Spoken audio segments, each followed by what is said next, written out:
Ok, tôi sẽអ្នកទាំងអស់គ្នាថ្ងៃនេះជួបគ្នាម្ដងទៀតហើយតើតើនឹងការ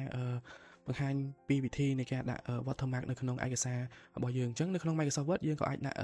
watermark នៅពីក្រោយអក្សររបស់យើង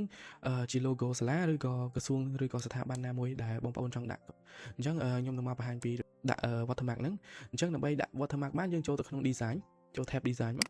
អូខេចូល tab design ហើយខ្ញុំចូលមកកាន់ពាក្យថា watermark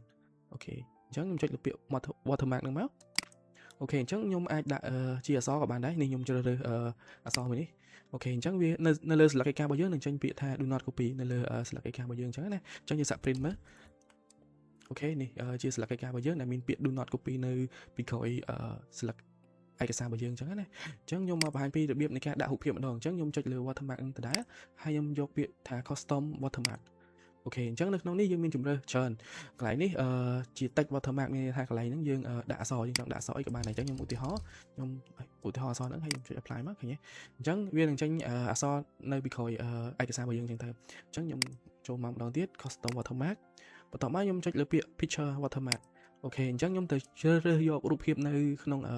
តារាយកុំព្យូទ័ររបស់ខ្ញុំអញ្ចឹងខ្ញុំចុចពាក្យ select picture នេះមកអូខេចាំតិចហើយជ្រើសរើស from file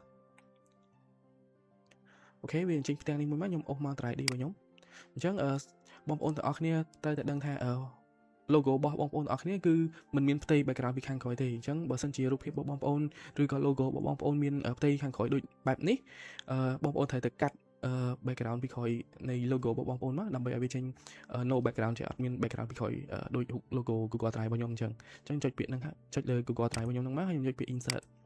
អូខេបន្ទាប់មកកន្លែងនេះយើងជ្រើសរើស scale មានន័យថាយើងអាចជ្រើសរើសថាចង់បានទំហំវាប្រមាណអញ្ចឹងជាទូទៅខ្ញុំយក auto ដោយសារតែ auto ហ្នឹងវានឹងauto scale ឲ្យយើងថាប៉ុណ្ណាដែលយើងអាចទទួលយកបានហើយអញ្ចឹងខ្ញុំចុចពាក្យ apply មកហើយ OK មកអូខេអញ្ចឹងយើងនឹងបាន logo មួយនៅក្នុងឯកសាររបស់យើងហើយអញ្ចឹងខ្ញុំឧទាហរណ៍នៅលើ logo របស់ Google Drive នេះដើម្បីឲ្យបងប្អូនមើលទាំងអស់គ្នាអញ្ចឹងវីដេអូនេះបង្ហាញពីរបៀបនៃការដាក់ watermark ក៏បានដល់ទីបញ្ចប់ហើយអញ្ចឹងអរគុណអ្នកទាំងអស់គ្នាសម្រាប់ការតាមដានវីដេអូនេះជួបគ្នានៅវីដេអូក្រោយ